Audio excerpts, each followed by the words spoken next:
챕터 1 오프닝 마이너스 죽음 앞에서 터진 금기의 고백. 서울 강남구 한복판에 위치한 고급 장례식장 VIP실. 새하얀 국화꽃으로 둘러싸인 영정 사진 속 남자의 미소가 을씨년스럽게 빛나고 있었습니다. 박영수 향년 73세. 평생을 건설업계에서 성공한 사업가로 살아온 그의 마지막 가는 길이었죠. 하지만 이날 장례식장에서 벌어질 일을 아무도 예상하지 못했습니다. 죽음보다 더 충격적인 살아있는 자들의 추악한 진실이 드러나는 순간 말입니다. 검은 상복을 입은 조문객들이 하나둘 자리를 비우기 시작했습니다. 밤 11시가 넘은 시각 장례식장은 고요함 속에 잠겨 있었죠. 그런데 갑자기 한 여자의 흐느끼는 소리가 정적을 깨트렸습니다. 여보, 미안해요. 이렇게 말해야 하는 제가 너무 죄송해요. 50대 후반의 여자 김미자가 남편의 영정 앞에서 무릎을 꿇었습니다. 10년 전 박영수와 재혼한 그녀는 평소 과묵하고 차분한 성격으로 유명했죠. 하지만 이날 밤 그녀의 입에서 나온 말은 모든 일을 경악시켰습니다. 저 아이를 가졌어요. 영수 씨의 마지막 선물을 받았습니다. 김미자의 고백에 친척들은 한동안 말문이 막혔습니다. 73세 남편과 57세 아내의 늦둥이라니 놀랍긴 했지만 불가능한 일은 아니었죠. 몇몇 친척들이 놀라움을 표하며 축하 인사를 건네기 시작했습니다. 그런데 바로 그 순간 장례식장 구석에 앉아있던 또 다른 여자가 벌떡 일어섰습니다. 박민지, 박영수의 전처 소생인 32세 딸이었죠. 대학병원에서 간호사로 일하는 그녀의 얼굴은 창백했고 눈빛은 절망으로 가득했습니다. 저도 임신했어요. 민지의 외침에 장례식장이 다시 조용해졌습니다. 하지만 이것은 시작에 불과했죠. 민지가 다음에 내뱉은 말은 그 자리에 있던 모든 사람들을 얼어붙게 만들었습니다. 그런데 이 아이의 아버지는 우리 아버지예요. 그 순간 장례식장은 아수라장이 되었습니다. 친척들의 비명소리, 쓰러지는 할머니, 그리고 믿을 수 없다며 고개를 젓는 사람들. 박영수의 영정 사진만이 그 모든 혼란을 조용히 내려다보고 있었죠. 이것은 한 가족의 몰락기이자 인간의 가장 추악한 면을 보여주는 실화입니다. 겉으로는 성공한 기업가 가정으로 보였지만 그 안에 숨겨진 금기와 타락의 실체가 죽음 앞에서 적나라하게 드러난 충격의 사건. 과연 누가 거짓말을 하고 있는 걸까요? 그리고 뱃속의 두 생명, 그 아버지는 정말 누구일까요? 지금부터 여러분을 전율케 할 이 가족의 숨겨진 진실을 파헤쳐 보겠습니다. 챕터 2 성공한 기업가의 이중생활. 박영수는 서울 강남에서 건설회사를 운영하는 성공한 사업가였습니다. 1970년대부터 시작해 50여 년간 업계에서 명성을 쌓아온 그는 수백억 원대의 재산을 축적한 입지전적 인물이었죠. 하지만 성공 뒤에는 항상 그늘이 따르는 법입니다. 박영수의 첫 번째 결혼은 1975년 그가 25세 되던 해였습니다. 아내 이순희와의 사이에서 딸 민지를 얻었지만 사업 확장에 몰두하느라 가정에는 소홀했죠. 그 결과 부부 사이는 점점 멀어졌고 2010년 이순희가 교통사고로 세상을 떠나면서 35년간의 결혼 생활은 막을 내렸습니다. 호라비가 된 박영수는 깊은 상실감에 빠졌습니다. 60세가 넘은 나이에 혼자 남겨진 그에게는 사업도 돈도 의미가 없어 보였죠. 그런 그에게 나타난 것이 김미자였습니다. 당시 45세였던 그녀는 박영수가 다니던 교회의 권사였고 남편과 사별한 과부였습니다. 미자는 박영수의 상처받은 마음을 달래주며 조용히 다가왔고 2013년 두 사람은 늦은 나이에 재혼에 골인했습니다. 주변에서는 박영수가 늦바람이 났다며 수군거렸지만 당사자들은 진정한 사랑이라고 주장했죠. 재혼 후 박영수의 집안 분위기는 완전히 바뀌었습니다. 미자는 완벽한 아내이자 며느리 역할을 해냈고 박영수는 제2의 신혼생활을 만끽했습니다. 하지만 이 평화로운 일상 속에는 치명적인 균열이 숨어 있었죠. 바로 딸 민지와 새엄마 미자 사이의 미묘한 감정 싸움이었습니다. 민지는 아버지의 재혼을 표면적으로는 축복했지만 속으로는 자신의 자리를 빼앗긴 것 같은 박탈감에 시달렸습니다. 특히 아버지가 미자에게만 따뜻하게 대하는 모습을 볼 때마다 질투와 분노가 치밀어 올랐죠. 민지는 30대 초반의 미혼 여성으로 간호사라는 안정적인 직업을 가지고 있었습니다. 하지만 연애에는 번번이 실패했고 아버지는 항상 빨리 결혼해서 손자 얼굴 보게 해달라며 재촉했죠. 이런 상황에서 새엄마가 나타나 아버지의 모든 관심을 독차지하자 민지의 마음속에는 복잡한 감정이 자리 잡기 시작했습니다. 때로는 아버지를 향한 그리움이, 때로는 새엄마를 향한 질투가 뒤섞인 위험한 감정 말입니다. 박영수는 이런 딸의 마음을 전혀 눈치채지 못했습니다. 아니 어쩌면 일부러 외면했을지도 모르죠. 사업가로서는 뛰어났지만 아버지로서는 실격이었던 그는 늦은 나이에 찾은 행복에만 취해 있었습니다. 하지만 운명은 그에게 가혹한 대가를 치르게 할 예정이었죠. 그가 평생 쌓아온 모든 것이 하루아침에 무너질 충격적인 사건이 기다리고 있었습니다. 챕터 3 금기를 넘나든 비밀스러운 관계. 2023년 여름 박영수의 집안에는 이상한 기류가 흘렀습니다. 미자는 최근 들어 얼굴이 많이 상기되어 보였고 민지는 평소보다 집에 더 자주 머물렀죠. 박영수는 두 여자가 사이좋게 지내는 모습에 흐뭇해했지만 실상은 전혀 달랐습니다. 미자와 민지 사이에는 말로 표현할 수 없는 긴장감과 경쟁의식이 팽팽하게 흘렀고 그 중심에는 박영수라는 한 남자가 있었습니다. 민지의 고백에 따르면 모든 것은 작년 가을부터 시작되었다고 합니다. 아버지의 건강이 눈에 띄게 나빠지면서 민지는 간병을 핑계로 집에서 보내는 시간이 늘어났죠. 새엄마 미자도 남편을 돌보느라 정신없는 나날이었습니다. 그런데 어느 날 밤 술에 취한 아버지가 민지를 부르더니 돌아가신 엄마 이야기를 하기 시작했습니다. 내 엄마를 많이 닮았다며 민지의 손을 잡고 눈물을 흘리는 아버지를 보며 민지의 마음속에는 묘한 감정이 싹텄다고 하죠. 그 후로 아버지와 딸 사이에는 설명하기 어려운 애매한 관계가 형성되기 시작했습니다. 민지는 아버지의 건강을 핑계로 더욱 자주 집에 머물렀고 박영수는 딸의 헌신적인 돌봄에 감동했죠. 하지만 여기서 문제가 발생했습니다.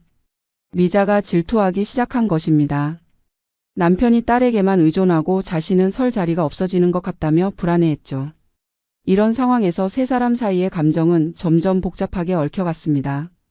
민지는 후일 친척들에게 이렇게 털어놓았습니다. 아버지가 자신을 여자로 보기 시작했다는 것을, 그리고 자신도 그런 아버지에게 묘한 감정을 느꼈다는 것을 말이죠. 새엄마가 외출한 틈을 타서 둘만 있을 때면 아버지는 민지를 꽉 껴안고 너만 있으면 된다며 속삭였다고 합니다. 처음에는 아버지의 외로움을 달래주려던 것이 어느새 선을 넘나드는 위험한 관계로 발전해버린 것이죠. 미자 역시 이상한 낌새를 눈치채고 있었습니다. 남편이 딸과 있을 때만 유독 생기를 되찾는 모습, 그리고 민지가 집에 올 때면 평소보다 단정하게 차려입는 모습을 보며 불안감이 커져갔죠. 하지만 설마 아버지와 딸 사이에 그런 일이 있을 거라고는 상상도 못했습니다. 오히려 자신이 질투심 때문에 이상하게 생각하는 것이라고 자책했죠. 그러면서도 남편의 사랑을 되찾기 위해 더욱 노력했고 그 과정에서 예상치 못한 임신이라는 결과를 얻게 되었습니다. 한편 민지도 비슷한 상황에 처했습니다. 아버지와의 금기스러운 관계에서 벗어나고 싶으면서도 동시에 그 관계를 통해 느끼는 특별함을 포기할 수 없었죠. 그러다 자신도 임신 사실을 알게 되었고 그 아버지가 누구인지에 대한 확신이 서면서 깊은 절망에 빠졌습니다. 두 여자 모두 같은 남자의 아이를 가지게 된 것, 그것도 한 명은 아내로서 다른 한 명은 딸로서 말이죠. 이보다 더 비극적이고 충격적인 상황이 또 있을까요? 챕터 4 갑작스러운 죽음과 숨겨진 진실. 2024년 2월 14일 발렌타인데이. 아이러니하게도 사랑의 날에 박영수의 생은 막을 내렸습니다. 평소와 다름없이 회사에 출근한 그는 오후 회의 중 갑자기 가슴을 부여잡으며 쓰러졌죠. 응급실로 급히 이송되었지만 이미 늦었습니다. 광범위한 심근경색으로 인한 급사였고 의료진의 필사적인 노력에도 불구하고 그는 숨을 거두었습니다. 향년 73세, 너무나 갑작스러운 죽음이었죠. 병원에서 연락을 받은 미자는 눈앞이 캄캄했습니다. 임신 3개월째였던 그녀는 충격으로 인해 쓰러질 뻔했죠. 민지 역시 근무 중이던 병원에서 아버지의 부고 소식을 들었습니다. 똑같이 임신 초기였던 그녀는 복잡한 심경이었습니다. 슬픔과 동시에 이제 이 모든 비밀스러운 관계가 끝났다는 안도감, 그리고 혼자 남겨진다는 두려움이 뒤섞였죠. 장례식 준비는 미자가 주도했습니다. 박영수의 회사 직원들과 업계 관계자들이 대거 몰려들면서 장례식장은 발 디딜 틈이 없을 정도였죠. 고인의 성공한 인생을 증명하듯 조화와 조문객들이 끊이지 않았습니다. 하지만 정작 가족들은 각자의 비밀을 안고 괴로워하고 있었죠.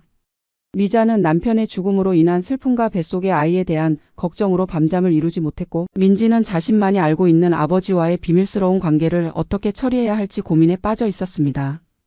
장례식 첫날 밤 조문객들이 모두 돌아간 후 빈 장례식장에는 가족들만 남았습니다. 박영수의 형제들과 조카들 그리고 미자와 민지까지. 총 10여 명이 둘러앉아 고인을 그리워하며 이야기꽃을 피우고 있었죠. 그런데 갑자기 미자가 자리에서 일어나더니 영정 앞에 무릎을 꿇었습니다. 다들 들어주세요. 제가 고백할 게 있어요. 미자의 떨리는 목소리에 모두가 주목했습니다. 영수 씨가 마지막 선물을 주고 가셨어요. 저 임신했습니다. 미자의 고백에 친척들은 놀라면서도 축하 인사를 건네기 시작했습니다. 73세 남편의 유복자라니 신기하면서도 감동적인 일이었죠. 하지만 기쁨도 잠시 구석에서 조용히 앉아있던 민지가 갑자기 벌떡 일어섰습니다. 저도 임신했어요. 두 번째 임신 소식에 친척들은 더욱 놀랐습니다. 아버지가 죽기 전에 딸도 임신했다니 정말 우연의 일치인가 싶었죠. 그런데 민지가 다음에 내뱉은 말은 모든 이를 충격의 도가니에 빠뜨렸습니다. 그런데 이 아이의 아버지는 우리 아버지예요. 그 순간 장례식장은 정적에 휩싸였습니다. 그리고 곧이어 터져 나온 것은 믿을 수 없다는 탄식과 비명이었죠. 한할머니는 그 자리에서 기절했고 몇몇 남자 친척들은 말도 안 되는 소리 하지 마 라며 소리쳤습니다. 미자는 창백한 얼굴로 민지를 바라보며 정신 차려 라고 외쳤지만 민지는 눈물을 흘리며 계속해서 자신의 주장을 반복했습니다. 챕터 5 폭로 이후의 아수라장. 민지의 충격적인 고백 이후 장례식장은 완전한 혼란에 빠졌습니다.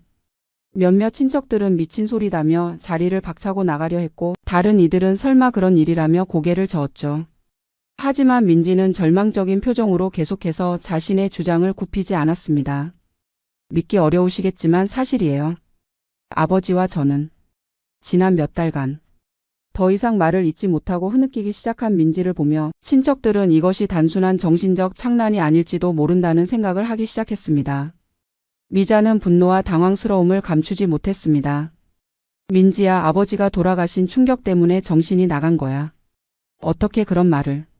하지만 민지는 더욱 격렬하게 반박했죠. 새엄마도 알고 계셨잖아요. 아버지가 저를 어떤 눈으로 보시는지, 왜 제가 자주 집에 오기 시작했는지. 이 말에 미자는 할 말을 잃었습니다.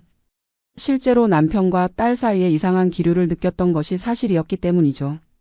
박영수의 형인 박영호는 가족의 명예를 걱정하며 이런 말도 안 되는 소리는 그만두고 조용히 장례나 치르자고 말했지만 상황은 이미 걷잡을 수 없이 흘러가고 있었습니다. 민지는 자신의 주장을 증명하기 위해 구체적인 날짜와 장소까지 언급하기 시작했죠. 작년 10월 15일 새엄마가 친정에 다녀오신 날, 11월 3일 회사 야유의 날, 그리고 너무나 구체적인 증언에 친척들은 점점 불안해졌습니다. 한 조카가 그럼 DNA 검사를 해보자고 제안했지만 정작 당사자인 박영수는 이미 세상을 떠난 후였습니다. 물론 시신에서 샘플을 채취할 수는 있었지만 이미 충분히 복잡해진 상황을 더욱 악화시킬 뿐이었죠. 미자는 그런 모독적인 일은 절대 할 수 없다며 강하게 반대했고 민지는 진실을 밝히고 싶다며 맞섰습니다. 밤이 깊어갈수록 논쟁은 격화되었습니다. 일부 친척들은 민지의 말을 믿기 시작했고 다른 이들은 여전히 불신하고 있었죠. 박영수가 그런 사람이 아니냐는 옹호론과 요즘 세상에 그런 일이 없겠나는 의심론이 대립했습니다.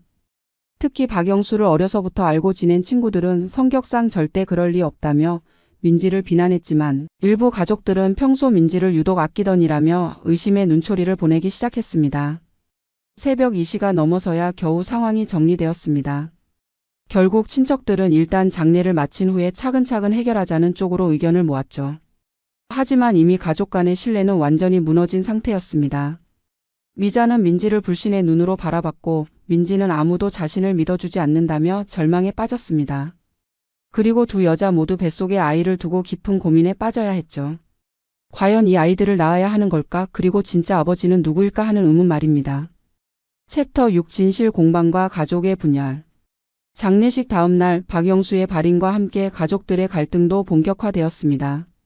조문객들 사이에서는 전날 밤에 충격적인 고백이 소문으로 퍼져나가고 있었고 일부는 호기심 어린 눈으로 미자와 민지를 바라보았죠. 두 여자는 각각 다른 방식으로 상황에 대처했습니다. 미자는 민지가 아버지의 죽음을 받아들이지 못해 일시적으로 정신적 혼란을 겪고 있다며 사태를 무마하려 했고 민지는 진실은 언젠가 밝혀질 것이라며 침묵 속에서 자신의 신념을 굳혔습니다.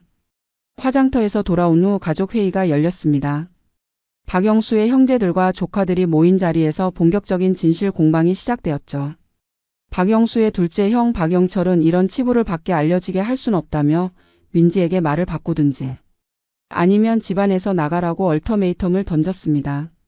하지만 민지는 저는 거짓말을 할 수 없어요. 뱃속의 아이가 그걸 허락하지 않아요라며 완강히 저항했죠. 미자는 이 과정에서 매우 영리하게 행동했습니다. 직접적으로 민지를 공격하는 대신 가족의 화합과 고인의 명예를 앞세워 여론을 자신에게 유리하게 만들었죠.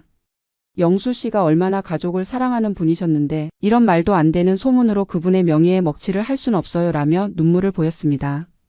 많은 친척들이 미자의 편에 서기 시작했고 민지는 점점 고립되어 갔습니다. 하지만 민지에게도 지지자가 있었습니다. 박영수의 막내 누나인 박순자만큼은 민지가 그런 거짓말을 할 이유가 없다며 조카를 감쌌죠. 오빠가 평생 여자에 밝혔던 것도 사실이고 재혼 후에 민지를 유독 챙기는 모습을 여러 번 봤다며 폭탄 발언을 터뜨렸습니다. 이에 다른 형제들이 누나까지 왜 그래라며 반발했지만 박순자는 진실이 뭔지는 시간이 지나면 알 수 있을 것이라며 의미심장한 말을 남겼습니다. 한편 민지의 직장인 병원에서도 소문이 퍼져나가기 시작했습니다. 평소 모범적인 간호사로 알려졌던 그녀가 아버지와 그런 관계였다는 충격적인 소문에 동료들은 당황했죠. 일부는 설마 그럴 리가라며 불신했지만 다른 이들은 최근 들어 표정이 어두웠던 것 같더라며 수군거렸습니다. 결국 민지는 무기한 휴직계를 제출할 수밖에 없었죠. 미자 역시 주변의 시선을 견디기 어려웠습니다. 교회에서는 새댁이 임신했다며? 라는 축하 인사와 함께 그런데 의붓딸이 이상한 소리를 한다던데? 라는 호기심 어린 질문들이 쏟아졌습니다. 미자는 민지가 아버지를 잃은 충격으로 잠시 헛소리를 한 것이라며 해명했지만 사람들의 의심스러운 눈초리를 완전히 지울 수는 없었죠. 이런 상황에서 결정적인 사건이 발생했습니다. 박영수의 회사에서 유품을 정리하던 중 그의 개인 금고에서 충격적인 물건들이 발견된 것입니다. 민지의 사진들이 대량으로 보관되어 있었는데 그중 상당수가 그녀가 모르는 사이에 촬영된 것들이었죠. 샤워하는 모습, 잠든 모습, 그리고 옷을 갈아입는 모습까지. 이것은 명백히 정상적인 아버지와 딸의 관계에서는 있을 수 없는 일이었습니다. 이 사실을 처음 발견한 것은 박영수의 비서였던 김 과장이었습니다. 그는 고민 끝에 가족들에게 이 사실을 알렸고 친척들은 또다시 충격에 빠졌죠. 그럼 정말로? 라며 민지의 말이 사실일지도 모른다는 생각을 하기 시작했습니다.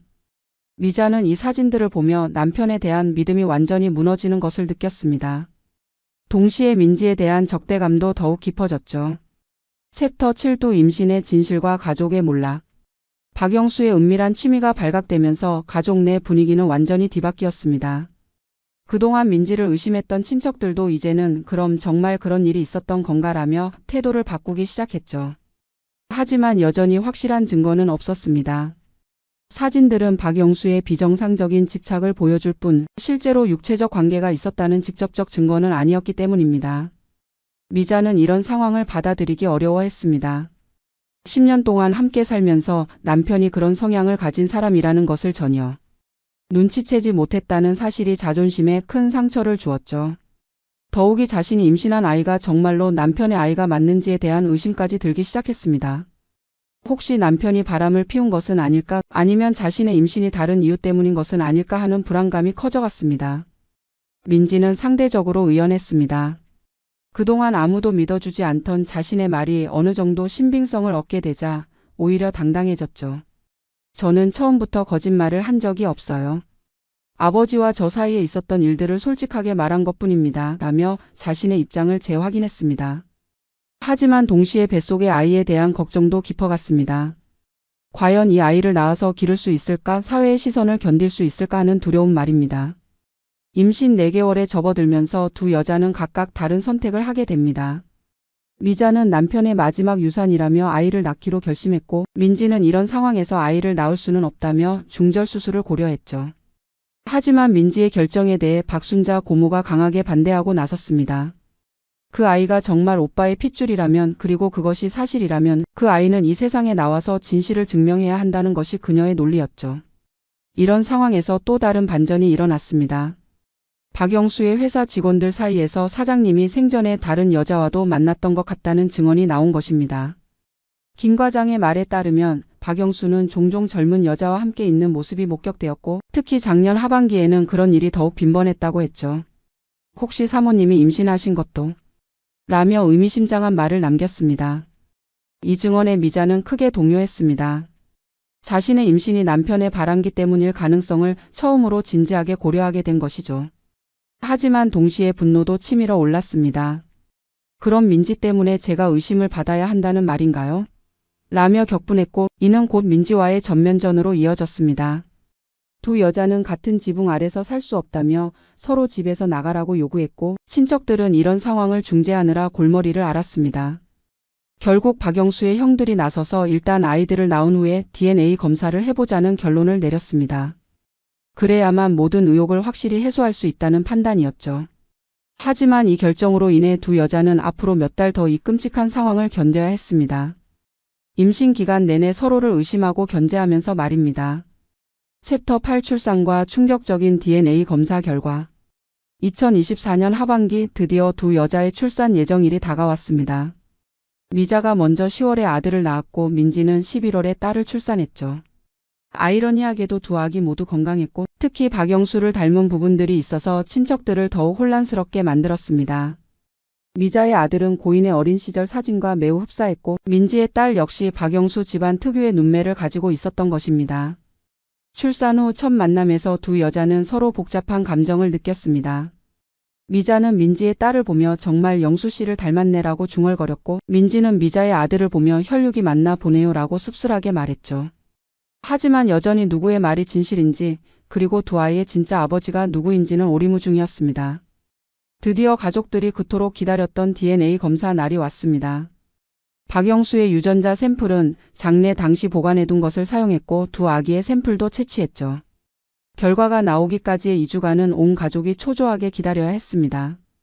미자는 결과가 어떻게 나오든 상관없다며 여유를 부렸지만 속으로는 불안해했고 민지는 진실이 밝혀질 것이라며 담담했지만 역시 긴장하고 있었습니다. 검사 결과가 나온 날 가족들은 다시 한자리에 모였습니다. 박영수의 형인 박영호가 봉인된 결과지를 받아들고 엄숙하게 발표했죠. 미자의 아들. 박영수와 99.9% 일치한다. 첫 번째 결과에 미자는 안도의 한숨을 쉬었습니다. 적어도 자신의 아이는 남편의 친자식이라는 것이 증명된 것이었죠. 하지만 진짜 충격은 다음에 있었습니다. 민지의 딸. 역시 박영수와 99.9% 일치한다. 순간 장례는 정적에 휩싸였습니다. 두 아이 모두 박영수의 친자식이라는 결과가 나온 것이었죠. 이는 민지의 주장이 사실이었다는 것을 의미했습니다. 아버지와 딸 사이의 금기스러운 관계 그리고 그 결과로 태어난 아이까지. 상상하기도 싫었던 일이 현실로 드러난 순간이었습니다. 미자는 그 자리에서 쓰러질 뻔했습니다. 남편이 자신의 의붓딸과 그런 관계를 가졌다는 사실 그리고 자신이 그 사실을 전혀 눈치채지 못했다는 현실이 받아들여지지 않았죠. 반면 민지는 이제야 진실이 밝혀졌네요 라며 쓸쓸하게 미소 지었습니다. 하지만 그 미소 뒤에는 깊은 절망과 후회가 숨어 있었죠. 친척들의 반응은 제각각이었습니다. 일부는 이제 와서 어쩌란 말이냐며 한탄했고 다른 이들은 박영수가 정말 그런 짓을 했다니며 분노했습니다. 특히 박영수의 형들은 동생의 행동이 가문의 명예에 돌이킬 수 없는 상처를 남겼다며 크게 낙담했죠. 이제 우리 집안은 어떻게 되는 거냐며 하늘을 원망했습니다. 챕터 989-9-3 DNA 검사 결과가 공개된 후 박영수 집안은 완전히 해체되었습니다. 미자와 민지는 더 이상 같은 공간에서 살 수 없다며 재산 분할을 요구했고 이 과정에서 또 다른 갈등이 불거졌죠. 박영수가 남긴 수십억 원의 재산을 두고 정당한 상속자가 누구인지를 놓고 법정 다툼까지 벌어진 것입니다. 미자는 적법한 배우자로서의 상속권을 주장했고 민지는 친딸로서의 권리를 내세웠습니다. 하지만 문제는 민지가 낳은 아이도 박영수의 친자식이라는 점이었죠. 법적으로 복잡한 상황이었습니다. 미자의 아들은 적법한 혼인 관계에서 태어난 아이이므로 당연히 상속권이 있었지만 민지의 딸은 법적으로는 근친상간의 결과로 태어난 아이여서 상속 자격에 논란이 있었습니다. 변호사들도 이런 사례는 처음이라며 머리를 끙끙 앓았죠. 결국 재판부는 혈연관계가 확인된 이상 두 아이 모두 상속권을 인정한다는 판결을 내렸지만 사회적 논란은 더욱 커졌습니다. 언론에서도 이 사건에 주목하기 시작했습니다. 재벌가의 숨겨진 추문, 아버지와 딸의 금기된 사랑 등의 자극적인 제목으로 연일 보도되었고 당사자들의 신상 정보까지 공개되면서 미자와 민지는 정상적인 사회생활을 할 수 없게 되었습니다. 특히 민지는 근친상간녀라는 낙인이 찍혀서 어디를 가든 손가락질을 받았고 결국 서울을 떠나 지방의 작은 도시로 이주할 수밖에 없었죠. 미자는 상대적으로 나은 처지였지만 그래도 고통스러운 나날이었습니다. 교회에서는 그런 남자와 결혼한 것도 죄라며 냉대했고 이웃들은 수군거리며 피했습니다. 하지만 그녀에게는 박영수의 적법한 아들이 있었고 그 아이를 위해서라도 굴복할 수 없었죠. 제 아들만큼은 정당하게 키우겠다며 이를 악물고 버텼습니다. 한편 두 아이는 이런 어른들의 추악한 진실과는 무관하게 건강하게 자라고 있었습니다. 미자의 아들 박준서는 밝고 활발한 성격으로 자랐고 민지의 딸 박지은이는 조용하지만 영리한 면모를 보여주었죠. 하지만 이 아이들이 커서 자신들의 출생 비밀을 알게 되면 어떤 충격을 받을지는 아무도 예상할 수 없었습니다. 가족들 사이의 연락도 완전히 끊어졌습니다. 미자와 민지는 서로의 존재 자체를 부정하려 했고 다른 친척들도 이 사건과 연관되기를 꺼려했습니다. 명절에도 모이지 않고 경조사에도 참석하지 않는 완전한 절연 상태가 되어버렸죠. 한때는 화목했던 대가족이 한 사람의 일탈 때문에 산산조각이 나버린 것입니다. 챕터 10 씻을 수 없는 상처. 사건이 일어난 지 2년이 지난 지금 관련된 모든 사람들은 각자의 방식으로 상처를 치유하며 살아가고 있습니다. 하지만 그 상처는 결코 완전히 아물지 않을 것 같습니다. 미자는 서울 외곽의 작은 아파트에서 아들 준서와 단둘이 살아가고 있습니다. 박영수가 남긴 재산으로 경제적 어려움은 없지만 정신적 상처는 여전히 깊습니다. 가끔 준서가 아버지를 닮은 모습을 보일 때마다 그날의 악몽이 되살아나곤 하죠. 민지는 부산의 작은 병원에서 다시 간호사로 일하기 시작했습니다. 신분을 숨기고 가명을 사용하지만 언제 발각될지 모르는 불안감 속에서 살고 있죠. 딸 지은이는 이제 돌이 지났는데 아버지가 누구인지 물어볼 나이가 되면 뭐라고 대답해야 할지 고민이 깊어만 갑니다. 아빠는 하늘나라에 계셔라고 말할 수는 있지만 언젠가는 진실을 알게 될 텐데 그때가 더 두렵습니다. 박영수의 형제들도 여전히 이 사건의 여파에 시달리고 있습니다. 박영호는 동생 때문에 조상님께 죄송하다며 매일 산소를 찾아가 참회하고 있고 박영철은 아예 가족사에 대해 언급하는 것조차 꺼리고 있습니다. 특히 박순자는 내가 민지를 믿어줬기 때문에 이런 일이 벌어졌나라며 자책하고 있죠. 가족 모임은 완전히 사라졌고 명절에도 각자 집에서 쓸쓸히 보내고 있습니다. 사회적으로도 이 사건은 큰 파장을 남겼습니다. 근친상간이라는 금기 중의 금기가 현실에서 벌어졌다는 사실에 많은 사람들이 충격을 받았죠. 일부에서는 요즘 세상이 어떻게 돌아가는 거냐며 개탄했고 다른 이들은 그런 일도 있을 수 있는 것 아니냐며 상대적으로 관용적인 반응을 보이기도 했습니다. 하지만 대다수는 여전히 이런 사건을 받아들이기 어려워하고 있습니다. 법적인 문제들도 아직 완전히 해결되지 않았습니다. 근친상간으로 태어난 아이의 상속권 문제는 새로운 판례를 만들었지만 여전히 논란의 여지가 있죠. 또한 박영수가 민지를 몰래 촬영한 사진들에 대한 처리 문제도 남아 있습니다. 가족들은 이 사진들을 모두 폐기했다고 주장하지만 혹시 어딘가에 더 있지는 않을까 하는 불안감을 떨칠 수 없습니다. 이 모든 비극의 중심에 있던 박영수는 이미 세상을 떠났지만 그가 남긴 상처는 여전히 많은 사람들의 마음에 깊게 새겨져 있습니다. 한 사람의 그릇된 욕망이 얼마나 많은 사람들의 인생을 파괴할 수 있는지를 보여주는 처참한 사례가 되어버린 것이죠. 그리고 그 상처는 아마도 평생에 걸쳐 치유되지 않을 것 같습니다. 가족이라는 이름으로 포장된 추악한 진실, 사랑이라는 미명하에 자행된 금기의 범죄, 그리고 그 모든 것이 한 사람의 죽음과 함께 드러난 충격적인 현실. 이것이 바로 우리가 목격한 가장 비극적인 가족사의 전말입니다. 여러분은 이 이야기를 어떻게 생각하시나요? 과연 진정한 가족의 의미는 무엇일까요? 그리고 이런 비극을 막을 수 있는 방법은 정말 없는 것일까요? 이 질문들에 대한 답은 아마도 각자의 마음속에서 찾아야 할 것입니다.